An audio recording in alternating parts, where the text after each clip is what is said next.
ये कहानी मेरठ की एक बहन ने भेजा है। ये उनकी आप बीती कहानी है। उनको अपना नाम गुप्त ही रखना है। इस कहानी को सुनकर आपके रोंगटे खड़े हो जाएंगे। ये 1995 की बात है ना, जब मोबाइल हुआ करती थी और एक दूसरे से पर्सनल बातें करने के लिए या तो खत का सहारा लिया जाता था या फिर सहेलियों से आपस में बात की जाती थी, और नहीं तो फिर मैगजीन हुआ करती थी जिसमें प्यार मोहब्बत की बातें लिखी होती थी और तस्वीर दिखाई जाती थी। जिनकी बातें जैसी होती थी सामने वाला वैसा ही रिएक्ट करता था।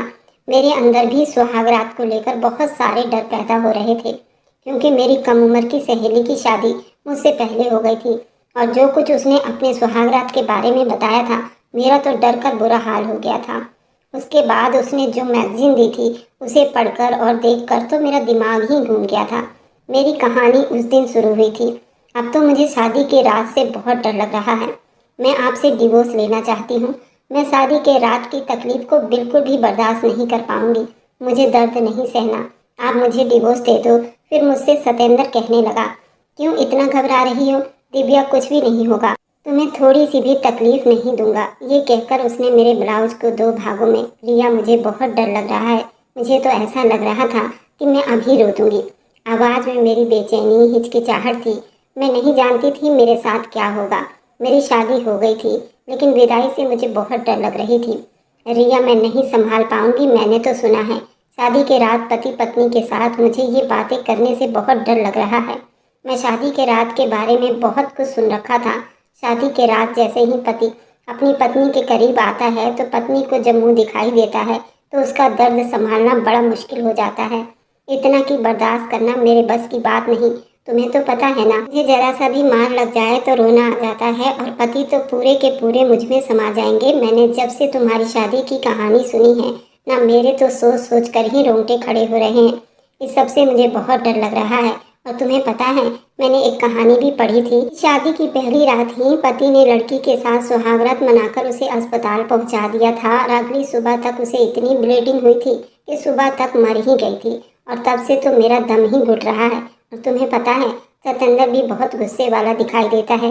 अगर मैं उसे मना करूंगी तो वो बिल्कुल भी मुझे नहीं छोड़ेगा और अपना हक वसूल करके ही रहेगा।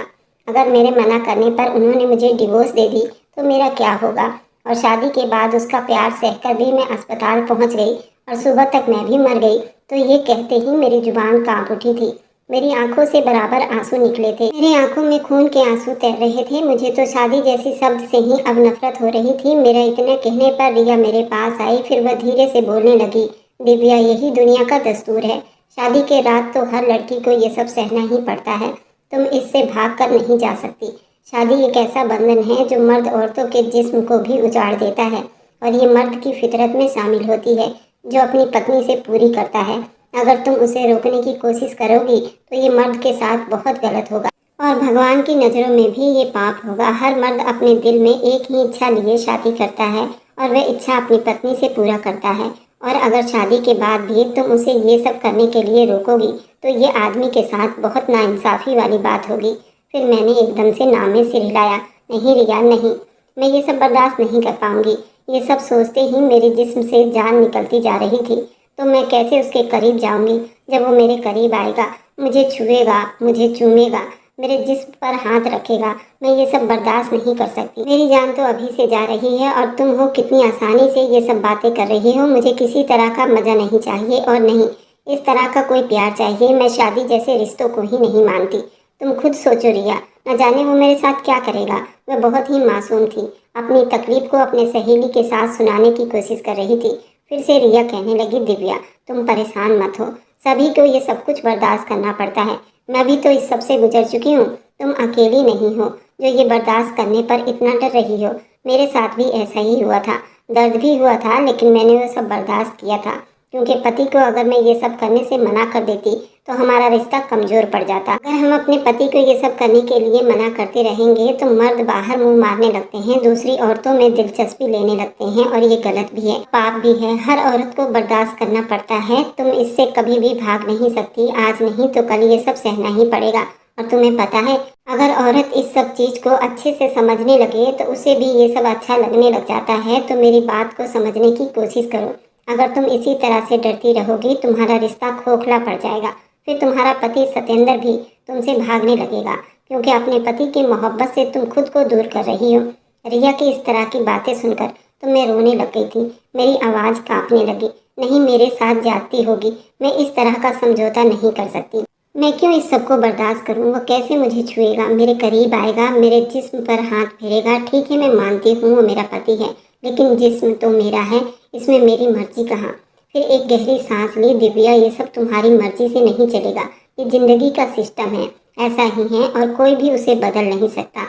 बस हम लड़कियों को थोड़ा सा झुकना पड़ता है, थोड़ा दर्द भी सहना पड़ता है, थोड़ी सी तकलीफ को बर्दाश्त भी करनी पड़ती है और फिर धीरे धीरे सब कुछ ठीक हो जाता है। अगर तुमने मना किया तो तुम्हारा रिश्ता बिगड़ सकता है, लेकिन तुम ऐसी गलती मत करना। देखो, तुम्हारे माँ बाप भी बूढ़े हो गए हैं, कब तक उनके सर पर बैठी रहोगी? तुम्हें इतनी हिम्मत भी नहीं कि तुम इस दुनिया के दस्तूर से लड़ सकोगी। मेरे बगैर तो तुम कॉलेज के दरवाजे तक नहीं जाती, फिर अकेले जिंदगी कैसे बिताओगी? फिर भी मुझे रिया की बातें कुछ समझ नहीं आ रही थी। मुझे तो डर लग रहा था और मैंने अपने हाथों में अपना चेहरा छुपा लिया था। मैं ये बर्दाश्त नहीं कर पाऊंगी रिया, मैं टूट जाऊंगी। मेरे जिस्म से तो जान ही निकल रही है, मेरी आत्मा कांप रही है, मैं मर जाऊंगी रिया। मुझ में इतनी हिम्मत नहीं, वो जब मेरे पास आएगा, मुझे छुएगा, मैं अंदर से मर जाऊंगी सच में। मैं तो सिर्फ एक ही बात पर अटक कर रह गई थी। मेरी सहेली रिया एक शादीशुदा लड़की थी। 8वीं के बाद ही उसके माँ बाप ने उसकी शादी कर दी थी। अब वो तो प्रेग्नेंट हो गई थी, लेकिन वो मेरी पक्की वाली दोस्त थी, मुझे बिल्कुल भी नहीं समझ पा रही थी। कमरे में अब तो चुप्पी छाई हुई थी। उस सन्नाटेदार कमरे में मेरी सिसकियां गूंज रही थी। फिर रिया मुझसे कहने लगी, दिव्या, अगर तुम ये सब नहीं बर्दाश्त कर पाओगी तो तुम्हारा रिश्ता खराब हो जाएगा और आगे नहीं चल पाएगा। इतना कहकर वह अपने घर चली गई थी, मगर मुझे तो उसकी बातों से बहुत डर लगने लगा था। वह मुझे और भी डरा कर चली गई थी। मैं तो अब बेड के किनारे पर पीठ लगाकर बिल्कुल चुप बैठी हुई थी और कमरे में पूरी चुप्पी छाई हुई थी। फिर दीवार पर लगी घड़ी टिक टिक की आवाज़ सुना रही थी। फिर मैंने अपनी सहेली का दिया हुआ वो मैगजीन निकाला, जिसमें उसने कहा था, इस मैगजीन को देख लोगी तो तुम्हें सब कुछ समझ आ जाएगा। ये सब उस टाइम की बात थी, 1995 की, जब ना कोई मोबाइल था। ये सब बातें सहेलियां या भाभियां ही बताया करती थी। मेरा दिल बहुत घबरा रहा था। किसी के मुंह से सुनने में और अपने साथ होने में जमीन आसमान का अंतर होता है। लोग बातें करते थे, उसमें से आधा छुपा लेते हैं। मेरी सहेली ने वो मैगजीन दी थी, जो कि डायरी की तरह थी। कोई भी देखता तो उसे लगता कि डायरी है। जब मैंने वो मैगजीन निकाली तो मेरे पैरों तले से जमीन निकली थी। मुझे भी बिल्कुल समझ नहीं आया था ये क्या है। मैं मैगजीन के पन्ने पलटती रही, तब मुझे कुछ और ही पिक्चर देखने को मिले। जो पति का हक होता है, जिसे पत्नी को निभाना ही पड़ता है और पत्नी का फर्ज बनता है अपने पति की इच्छाओं को पूरा करे। मेरी तो आंखों में फिर से नमी आ गई थी। उस मैगजीन की फोटो को देखा तो मेरे सीने पर हथौड़े की तरह बरस रहे थे। औरत को दर्द होता ही है, लेकिन उसे बर्दाश्त करना पड़ता है। मोहब्बत तो वक्त के साथ पैदा हो जाती है, लेकिन जिस्मानी संबंध जरूरी है। ये एक जिस्म की भूख है। जो कोई औरत अपने पति के प्यार को ठुकराती है तो उसका रिश्ता कमजोर पड़ जाता है और इस सब में मज़ा भी खराब हो जाता है। जिसने भी उसे इंजॉय की तरह महसूस किया, उसकी ज़िंदगी बड़े आराम से बीतती है, और जिसने उसे दर्द की तरह महसूस किया तो वह सारी ज़िंदगी तकलीफ में ही बिता देती है। ये पढ़ते ही मैंने उस मैगजीन को फेंक दिया और मैं तकिया में मुंह छुपाकर रोने लगी। मेरी हिचकियों की आवाज़ कमरे में गूंज रही थी। मैं बहुत ज़्यादा डरी हुई थी। ना ही मैं अपने आप को समझा पा रही थी, ना ही अपने दिल की बात को किसी को बता पा रही थी। मैं तो यही सोच सोच कर डर में पड़ी हुई थी। 2 साल बाद जब मेरी विदाई होगी तो वो मुझे बिना कपड़ों को देखेगा ही। उसकी इच्छा को पूरा करना ही मेरा कर्तव्य होगा और उसके हर बात को मानना ही, उसके प्यार को सहना ही, ये सब एक औरत का कर्तव्य है। और ये सब मैं कैसे कर पाऊंगी? यही चीज़ तो मुझे बहुत ज़्यादा तकलीफ दे रही थी। कुछ पलों के लिए तो मैं सिर्फ सर झुकाए रोती रही, जैसे दिल में एक बंद दरिया था जो अब बह निकला था। मेरी शादी को 2 साल हो चुकी थी, अब विदाई बाकी थी और मैं अपनी विदाई करवाकर अपनी ज़िंदगी बर्बाद नहीं करना चाहती थी। मैं विदाई नहीं लूँगी, मुझे दर्द नहीं सहना। मैं बार बार ये सब दोहरा रही थी, खुद को यकीन दिलाने की कोशिश कर रही थी कि मैं अभी भी अपने आप को बचा सकती हूँ। लेकिन सतेंद्र तो बहुत गुस्से वाला आदमी दिखाई दे रहा था। वह कैसे भला मेरी बात को मान सकता था? वह तो मुझसे बहुत प्यार करता है और मर जाएगा, लेकिन मुझे नहीं छोड़ेगा। हे भगवान, मैं क्या करूं? मैं कैसे ये सब बातें सतेंद्र से कह सकती हूँ? मैंने अपनी आंखों से आंसू साफ किए और कुछ सोचकर मैंने कांपते हाथों से अपनी वही डायरी उठाई और सतेंद्र के लिए मैंने कुछ नोट लिखा। और मैंने वो नोट लिखकर उसका पन्ना फाड़कर अपने पड़ोसी के बच्चे से वह खत भिजवाया था। सतेंद्र का घर ज़्यादा दूर नहीं था। सतेंद्र मेरे पड़ोसी का रिश्तेदार था। मुझे पता था अगर ये बात मेरे घर वालों को पता चलेगा, मगर मुझे यकीन था मैं सतेंद्र को मना कर ही दम लूँगी, वो मेरे साथ रिश्ता तोड़ दे। अगर वो मुझसे इतनी मोहब्बत करता है तो मेरे डर को महसूस करके खुद ही पीछे हट जाएगा। जब मैं ही उसे खुद से ठुकरा दूंगी तो वह कभी भी मुझे नहीं अपना पाएगा। लेकिन मुझे क्या खबर थी, सतेंद्र उड़ती हुई चिड़ियों के भी पर गिन लेता था। ये मैंने सुना था। भला कैसे वह अपनी मोहब्बत को अपने हाथ से जाने देगा। मैंने एक गहरी सांस ली और सतेंद्र को वह खत लिखा था। सतेंद्र, मैं आपसे मिलना चाहती हूँ, क्या मैं आपके घर आ सकती हूँ? दिल तो मेरा बहुत घबरा रहा था। सतेंद्र तो मुझे पहले भी अपने घर बुला चुका था। सतेंद्र की मम्मी ने भी मुझे कई बार अपने घर बुलाने की कोशिश की थी, लेकिन मैं हर बार कुछ न कुछ बहाना बनाकर टाल देती थी। मगर आज मैं खुद ही उसके घर जाने की बात पर मेरा हाथ पैर पहले ही कांप उठा था। कुछ दिन के बाद खत का जवाब आ गया था। हाँ, आ जाओ, तुम्हारे लिए तो मेरे सारे घर के दरवाजे खुले हैं, कोई भी तुम्हें नहीं रोकेगा। अगर तुम कहो तो मैं खुद ही लेने आ जाऊंगा तुम्हें। उसने तो मुझे बहुत ही प्यार से जवाब दिया था। वह तो मुझसे बहुत मोहब्बत से बात कर रहा था। अगर उसे जरा भी मालूम हो जाता कि मेरे दिमाग में उसके लिए क्या कुछ चल रहा है तो वो मेरी टांगें तोड़ देता। उसका इतना मोहब्बत भरा खत देखकर तो मेरे हाथ पैर कांपने लगे थे। डर से मेरी जान ही निकलने लगी थी। हमेशा से सतेंद्र का सामना करना मुझे बड़ा मुश्किल ही लगता था। फिर मैंने जल्दी से उस खत का जवाब लिखा था, उस बच्ची के हाथ से दोबारा भिजवाया था। मैंने उस खत में लिखा था, नहीं, मैं खुद ही आ जाऊंगी आपसे मिलने के लिए, बस आप मुझे ये बता दें कि कब आप घर पर रहोगे। फिर उसने जवाब दिया, मैं डाकखाने से 5 बजे घर आता हूँ। हाँ, तुम्हें कोई भी फिक्र करने की ज़रूरत नहीं। तुम्हारे आने से मेरी माँ भी खुश होगी और तुम्हें किसी बात का टेंशन नहीं लेना। ना ही माँ तुम्हें कुछ कहेगी और ना ही मैं तुम्हारी मम्मी को कुछ कहने दूंगा। बस तुम आ जाओ मेरी जान, मैं तुम्हारा बेसब्री से इंतज़ार कर रहा हूँ। मैंने खुशी से धन्यवाद लिखा था और फिर मैं बड़ी तसल्ली में हो गई थी। एक नई हिचकिचाहट ने मुझे आकर घेरा था, लेकिन अब मैं बिल्कुल चुप नहीं रहना चाहती थी। अब मुझे सतेंद्र से जवाब चाहिए था, इस रिश्ते से भी और खुद से भी। मैं एक बार खुद ये सारी जानकारी लेना चाहती थी। मुझे मालूम था ये सब गलत है। इतनी जल्दीबाजी में मुझे फैसला नहीं करना चाहिए। किसी बड़े से इस मामले में अपनी राय लेनी चाहिए। मगर कहते हैं ना, जितनी उम्र उतनी सोच। मैं बेवजह ही अपना घर बर्बाद करने पर तुली हुई थी। पूरी रात मैंने इसी उलझन में बिता दिया और फिर सुबह हो गई थी। लेकिन मुझे कुछ भी समझ नहीं आ रहा था कि मैं किस तरह से अपने माँ बाप से बात करूं। उन्हें कैसे बताऊं कि मैं सतेंद्र से मिलना चाहती हूँ, लेकिन किसी भी तरह से उनको बताना ही था। मैं अब यहाँ तक पहुँचकर हिम्मत हारना नहीं चाहती थी। मैंने हिम्मत की और किचन में चली गई। फिर धीरे से बोली, मम्मी, मैं आज अपने पति सतेंद्र से मिलना चाहती हूँ। मैं ही जानती थी ये शब्द मैंने कितनी मुश्किल से कहे थे मम्मी से। ये कहते हुए मुझे बहुत शर्म महसूस हो रही थी। मम्मी ने बड़ी गंभीरता से पलटकर मेरी तरफ देखा। क्यों, तुम्हें क्या ज़रूरत पड़ गई है सतेंद्र से मिलने की? अब तुम्हारी विदाई को सिर्फ 3 महीना रह गया है और अब इस तरह की मुलाकात नहीं होनी चाहिए।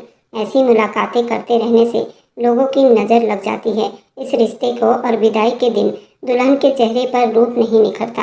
अब तो तुम्हारी मुलाकात विदाई के दिन ही होनी चाहिए। ऐसे में तुम अब बीच बीच में मिलती रहोगी तो भगवान न करे अगर तुम्हारे पति के जज्बात बहक जाए। इस मिलने जुलने के चक्कर में तुम प्रेग्नेंट हो गई तो हम किस किस रिश्तेदार को जवाब देते फिरेंगे। सारे लोग बातें बनाएंगे और सभी तुम्हें ही गलत ठहराएंगे। वह तो छुपे शब्दों में सब कुछ समझा गई थी। फिर मैं धीमी आवाज़ में कहने लगी, माँ, मुझे उनसे ज़रूरी बात करनी है। बस थोड़ा टाइम के लिए मुझे उनसे मुलाकात करने दो। उन्होंने मुझे 6 बजे का टाइम दिया है। मैं 2 घंटे बाद वापस आ जाऊंगी। मम्मी, प्लीज़ मुझे जाने दो।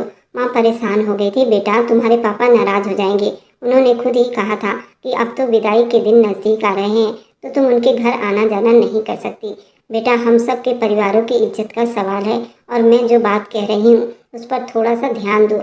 मर्द जात का कोई धर्म ईमान नहीं होता। तुम उसके लिए पवित्र हो और वे तुम्हारा पति है। अगर मन बहक गया तो सुहाग रात पर जो होना था वह अभी कर लेगा, और मैं नहीं चाहती विदाई से 3 महीने पहले किसी तरह की कोई बात सुनने को मिले।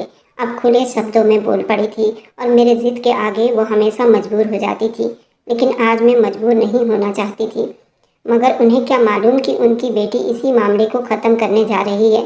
मैंने घबराकर कदम पीछे किए। उनका कोई भी इनकार सुनने के लिए तैयार नहीं थी, और जिस तरह की बातें वह कर रही थी वे बातें मेरे खून निचोड़ने के अलावा और कुछ नहीं था।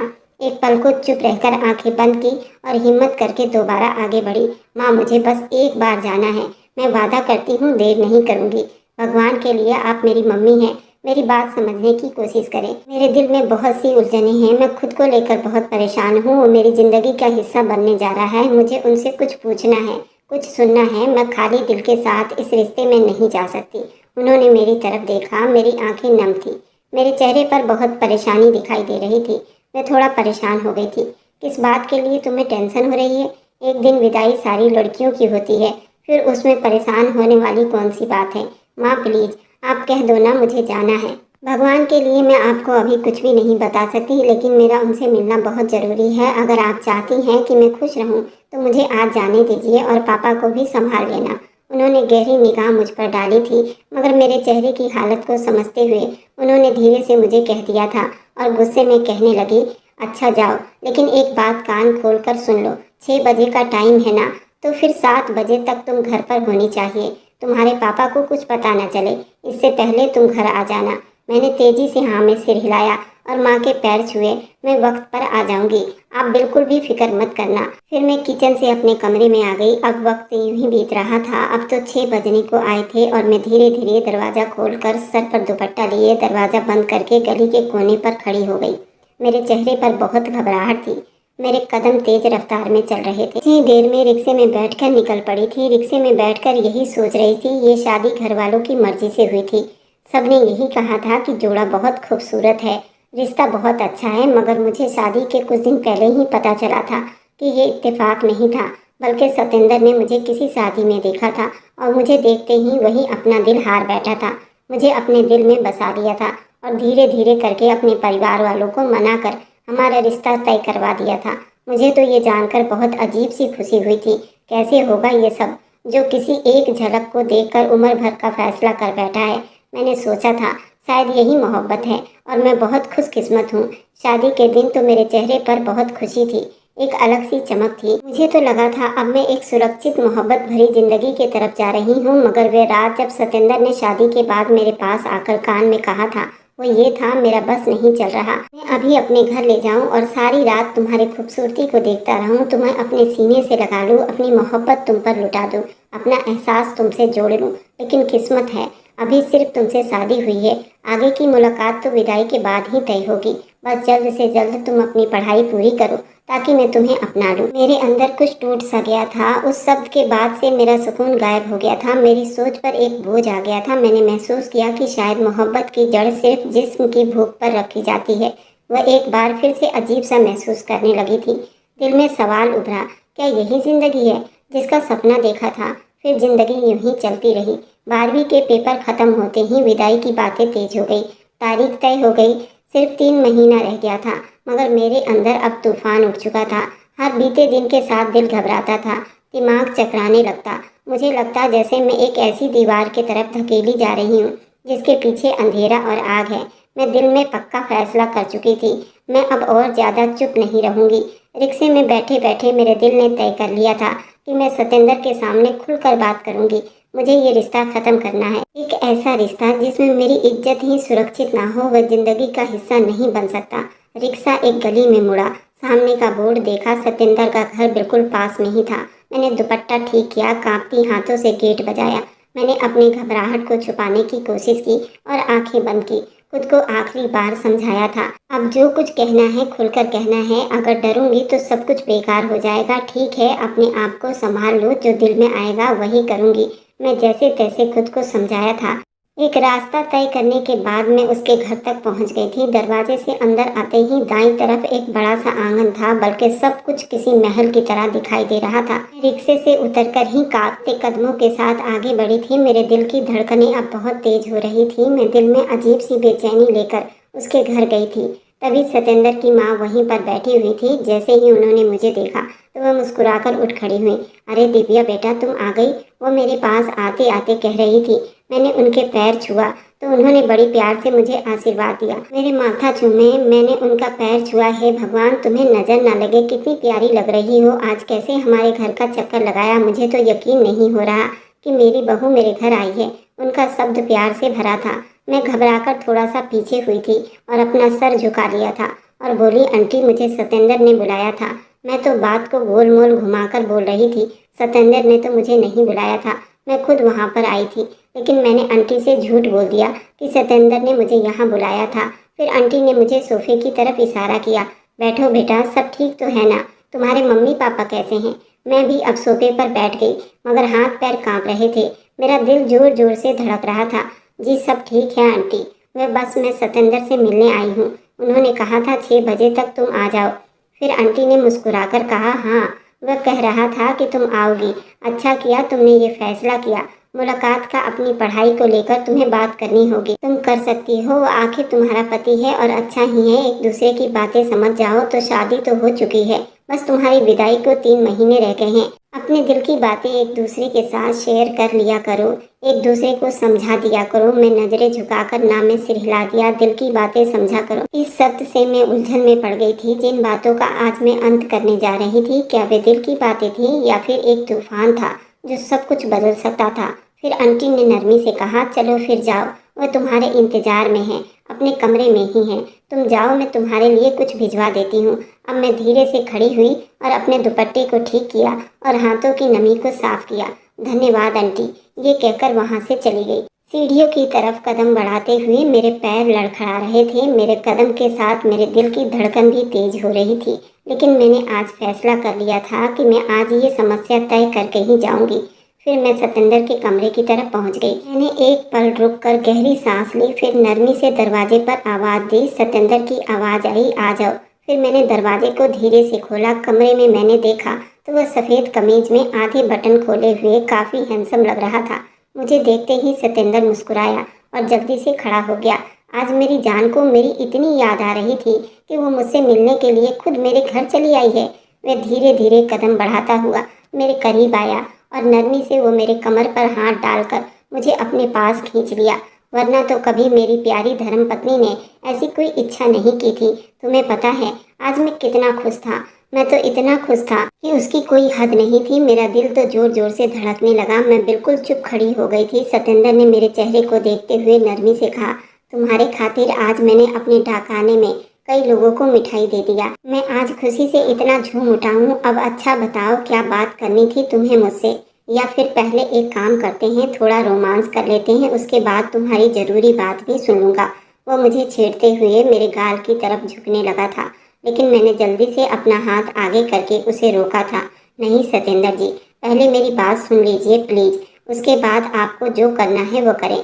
मेरा सब दुखी में भीगा हुआ था और मेरी आवाज़ में अजीब सी कपकपाहट थी। सतेंद्र तो एक पल के लिए रुका था, फिर मेरी आंखों में झांक कर बोला, देख लो, जब मैं कुछ करूँगा तो तुम खुद शर्मा कर लाल पड़ जाओगी। मेरा चेहरा तो सच में शर्म से लाल ही हो रहा था। मेरी नज़रें झुक गई थी। सतेंद्र तो मुझे देखकर खिलखिलाकर हंस पड़ा था। वह मेरे माथे को नरमी से चूमने लगा और मुझे प्यार से थामकर बेड की तरफ ले गया। मुझे बेड पर बिठाते हुए बड़ी गंभीरता से कहने लगा, चलो अब बताओ क्या बात है। मैंने सर उठाया और अपनी आंखें साफ की। अब यही वक्त था कि मैं अपने दिल की बात जुबां पर ले आती। वह एक ऐसी बात थी जो रिश्ता बदल सकती है और सब कुछ खत्म कर सकती थी। और आज मैं सब कुछ खत्म करने के इरादे से यहाँ आ गई हूँ। मैंने एक गहरी सांस ली और धीरे से बोली, सतेंद्र, मैं आपके पास बहुत उम्मीद लेकर आई हूँ। मेरी आवाज़ बहुत धीमी थी, जैसे अंदर ही अंदर कोई डर की बात कहने से रोक रहा था।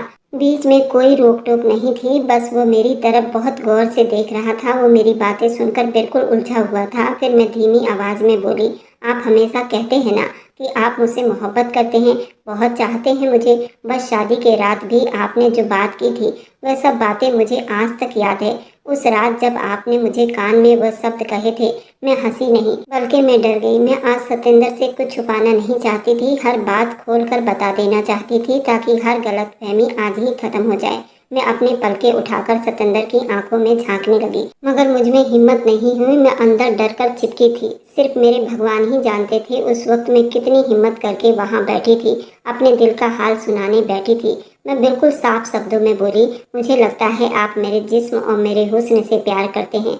मैं इल्ज़ाम नहीं दे रही, इस वक्त मैं सिर्फ अपनी हालत बता रही हूँ। आप जैसे आदमी के लिए ये सब कुछ आम सा होगा, लेकिन सतेंद्र जी, मेरे लिए ये सब कुछ बहुत भारी है। मैं हर बात खुलकर बता देना चाहती थी, कुछ भी बात आज नहीं छुपाना चाहती थी।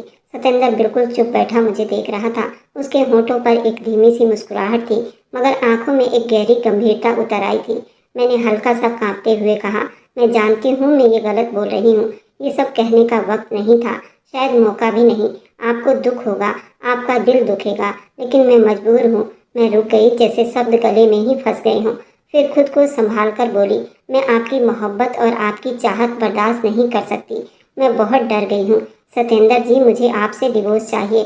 दिल जोर जोर से धड़क रहा था। ऐसा लगता था जैसे अभी हलक से बाहर आ जाएगा। मेरी आवाज़ भारी हो गई, मगर आंखों में आंसू नहीं था। मुझे अब इस रिश्ते को आगे नहीं बढ़ाना। मुझे सुहाग रात जैसे शब्दों से डर लगता है। आपकी चाहत मेरा डर बनकर रह गई है। मैं बहुत मजबूर हूँ, अपने दिल का हाल बता रही हूँ। अगर कुछ भी बुरा लगे तो मैं माफ़ी चाहती हूँ। सतेंद्र जरा भी नहीं बोला, ना चेहरे पर कोई हैरानी न गुस्सा, सिर्फ चुप से मुझे निहारता रहा, जैसे हर शब्द अपने अंदर समा रहा हो। मैं आखिर बात कहने के लिए पलकें बंद की, फिर धीरे से कहा, मैं आपके साथ नहीं रहना चाहती, मुझे डिवोर्स चाहिए। ये शब्द जितने परेशानी के साथ कहा था मैं ही जानती थी। कमरे में पल भर को सब कुछ थम गया था। मेरी कांपती आवाज़ हवा में बाकी रह गई। सतेंद्र के होंठ पर अब भी वही मध्यम सी मुस्कुराहट थी, लेकिन आंखें कुछ और कह रही थी, शायद सवाल, शायद दुख। ये सब चुप्पी में छुपी झलक रही थी। मैंने आखिरी बात कही थी कि सतेंद्र ने गहरा सांस लिया, मुझे बड़े तसल्ली से देखते हुए बोला, ठीक है, मुझे तुम्हारी बातें समझ आ रही है, लेकिन मैं तुमसे और ना ही मुझे तुम्हारी बातों पर गुस्सा आया है। वो बहुत तसल्ली से बातें कर रहा था। वो मेरा दिमाग पढ़ चुका था और एक जवान समझदार 28 साल का लड़का था। आसानी से वो मुझ जैसी 18 साल की लड़की के बात को समझ सकता था। मैंने उसके तरफ हैरानी से देखा, जैसे मुझे यकीन ही ना आया हो कि एक आदमी इतनी नरमी से मेरी बात को बर्दाश्त कर सकता है। क्योंकि आने से पहले जब मैंने रिया से इस बारे में बात की तो वो बहुत गुस्सा हुई थी। रहने दो, क्यों अपनी ज़िंदगी बर्बाद करने पर तुली हुई हो। शादी करनी इतनी बड़ी समस्या नहीं थी, मगर उसकी बात मैं समझ ही नहीं रही थी और जानबूझकर यहाँ पर आ गई थी। मगर दिल में एक डर भी था। मुझे रिया ने कहा था कि मर्द लोग ऐसी बातों को बर्दाश्त नहीं करते। अगर वह तुम्हारे मुंह से इस तरह की बातें सुनेगा तो मैं छोड़ेगा नहीं, बल्कि पूरा परिवार फैसले के लिए बिठा लेगा। मगर यहाँ तो समस्या ही उल्टी हो गई थी। फिर सतेंद्र ने मेरे आगे झुककर नरमी से पूछा, अच्छा ये तो बताओ, तुम्हें ये सब बातें किसने बताई?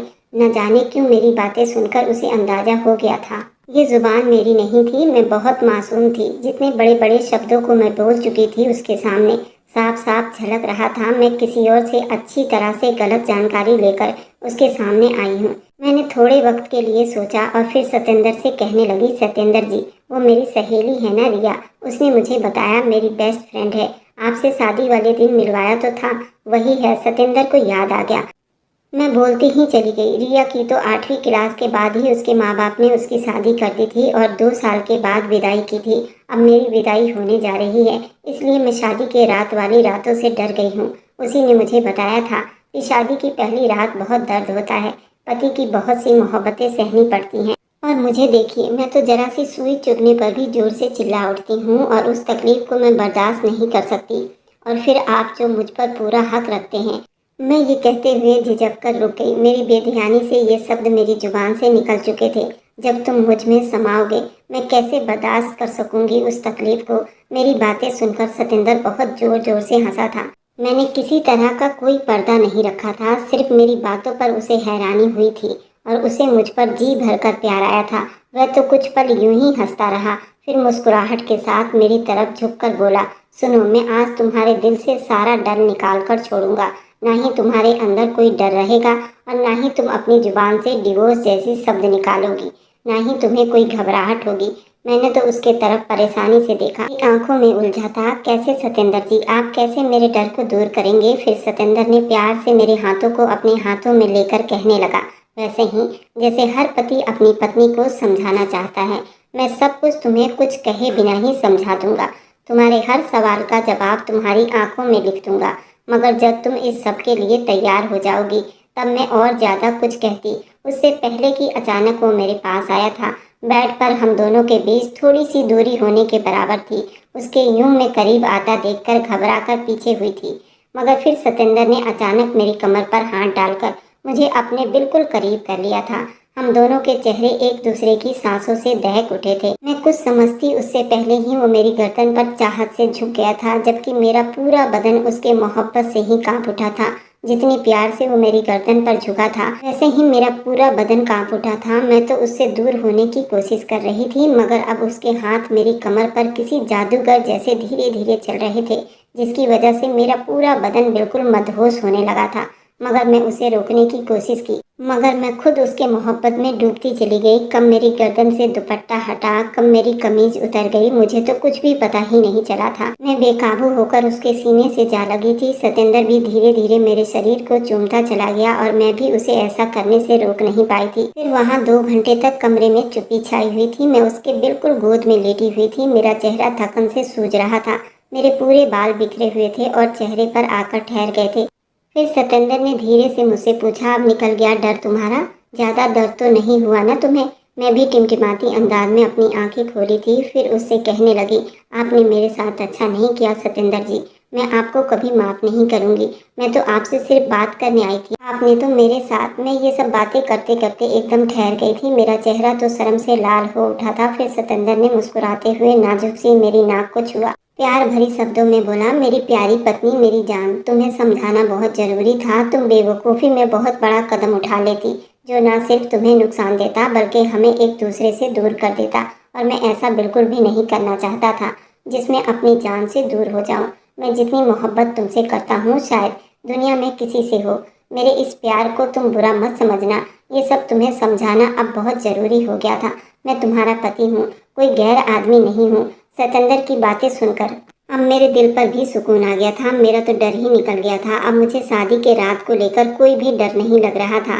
अब मुझे अच्छी तरह से समझ आ गई थी कि शादी के रात इतनी डरावनी नहीं होती जितनी कि मैं सोच सोच कर डर रही थी। सतेंद्र जी, सच में आपने मुझे सब कुछ समझा दिया। अब मुझे इस रिश्ते को लेकर कोई ऐतराज़ नहीं, लेकिन अब मुझे माँ को लेकर बहुत डर लग रहा है। विदाई से पहले हमारे बीच ये सब हो गया। अब मैं माँ से क्या कहूँगी? तो सतेंद्र कहने लगे, इसमें डरने वाली कौन सी बात है? मैं तुम्हारा पति हूँ, क्यों तुम इतना डर रही हो? मैं तुम पर पूरा हक रखता हूँ, उसमें डरने वाली क्या बात है? तुम फिक्र मत करो, मैं इसी हफ्ते तुमको विदा करवा कर ले आऊँगा और फिर पूरे हफ्ते में तुम पर अपना जान लुटाऊँगा। ये सुना था कि मेरे गाल शर्म से लाल पड़ गए थे और फिर सतेंद्र मुझे खुद मेरे घर छोड़ने के लिए आए थे और फिर घर आकर माँ से कहने लगे, मैं अगले हफ्ते ही दिव्या को विदा करवा कर ले जाना चाहता हूँ, अगर आपकी परमिशन हो तो। माँ कहने लगी, बेटा आपकी मर्जी नहीं चलेगी इसमें, बड़ों की राय जरूरी है। अब बड़े मिलकर तय कर चुके हैं कि 3 महीने बाद तुम्हारी पत्नी तुम्हारे साथ विदा होकर जाएगी, तो आप इस मुहूर्त को बदल नहीं सकते। आप अब घर जाइए। ये सुना था कि मेरे पैरों तले से जमीन निकली थी। माँ ने तो बिल्कुल साफ मना कर दिया था और जो कुछ मेरे साथ हो गया था मैं उसे माँ से कैसे बताती, क्योंकि इसमें तो मेरी ही गलती थी। आखिर दोनों परिवारों ने मिलकर अपनी ही बातों को माना, लेकिन मेरे साथ एक बहुत बड़ी दुर्घटना हो चुकी थी। मैं उस दिन की मुलाकात से प्रेग्नेंट हो गई थी। मेरी डेट भी नहीं आ रही थी, पर मैं ये बात अपनी माँ को भी नहीं बता सकती थी और दोबारा मैं सतेंद्र से भी नहीं मिल पाई थी। लेकिन मैंने सतेंद्र को एक खत लिखा था, उसमें सब कुछ बता दिया था। सतेंद्र ने भी मेरे खत का जवाब दिया था और कहा, कोई बात नहीं, तुम इस बात को राज ही रखना, नहीं तो घर वालों को पता चलेगा तो दोनों परिवारों की बहुत बदनामी होगी। विदाई से पहले मैं प्रेग्नेंट हो गई हूँ। मैंने इस बात को किसी को नहीं बताया और उस दिन का बेसब्री से इंतजार करती रही, लेकिन जो किस्मत में लिखा होता है उसे तो इंसान टाल ही नहीं सकता। मेरे विदाई वाले दिन सतेंद्र को अचानक अटैक पड़ गया था और वह मौके पर ही दम तोड़ गया था। ये खबर मेरे लिए किसी कयामत से कम नहीं थी। मैंने जो कुछ कर लिया था सतेंद्र के साथ, मैं वो किसी को बता भी नहीं सकती थी और कोई मेरी बात पर विश्वास भी नहीं करता। ऐसे ही जब कई दिन बीत गए और मेरा पेट बाहर को आने लगा, सबके पैरों तले से जमीन निकली थी। माँ तो मुझे देखकर ही परेशान हो गई थी। ये कब हुआ? मैंने माँ को सब कुछ सच सच बता दिया। माँ ने जब उनके घर ये खबर भिजवाई तो वे लोग इस बात को मानने के लिए तैयार ही नहीं हुए। उन्होंने कहा कि नहीं, ये मेरे बेटे का खून नहीं हो सकता। अभी तो हमने उस लड़की की विदाई नहीं करवाई, तो ये बच्चा हमारा कैसे हो सकता है? उन्होंने इस बच्चे को अपनाने से मना कर दिया और मैं विधवा हो गई थी। एक बच्चे की माँ भी थी। माँ बाप ने तो मुझे माफ़ कर दिया था, लेकिन मैं अपने आप को कभी माफ़ ना कर पाई थी। उन्होंने कहा कि हम तुम्हारी दूसरी शादी कर देते हैं, ये बच्चा हम रख लेंगे। मैं अब दूसरी शादी नहीं करना चाहती थी। मैं इसी बच्चे को पढ़ाना लिखाना चाहती थी। मैंने भी कुछ साल के बाद अपने लिए जॉब ढूंढ लिया था। पूरे खानदान में हमारी थू थू हो गई थी। मैं तो इन सब की परवाह ही नहीं करती थी, पर माँ बाप पर इन सब का बहुत असर पड़ा था। वे रोज मेरे बारे में सोचकर अपने शरीर को कमजोर कर रहे थे, लेकिन मैंने भी दुनिया की बातों को पीछे छोड़कर जीना सीख लिया था और मैं उस बच्चे के साथ जी रही थी। अब मैं आप लोगों से पूछना चाहती हूँ, क्या मुझे दूसरी शादी कर लेनी चाहिए या नहीं? मेरा बेटा भी काफ़ी बड़ा हो गया है और मेरी वीडियो आप लोग जहाँ कहीं से भी देखते हैं, कमेंट में अपने शहर और राज्य का नाम ज़रूर बताइए। मुझे आप लोगों के कमेंट पढ़ने में बहुत आनंद आता है और उन सभी का मैं बहुत बहुत धन्यवाद करना चाहती हूँ जो लोग मेरी वीडियो को देखते हैं, लाइक करते हैं और शेयर करते हैं। अगर आपको आज की कहानी पसंद आई है तो वीडियो को ज़रूर लाइक कीजिएगा और अपने दोस्तों के साथ शेयर भी कीजिएगा। और हाँ, अगर आपने अभी तक हमारे चैनल को सब्सक्राइब नहीं किया है तो ज़रूर सब्सक्राइब कर लें। मिलते हैं हम अपनी कल की एक और नई दिलचस्प कहानी के साथ। मुझ पर सदा अपना प्यार और स्नेह बनाए रखें। सभी को मेरा प्यार भरा नमस्कार दोस्तों। खुश रहें, स्वस्थ रहें, मस्त रहें।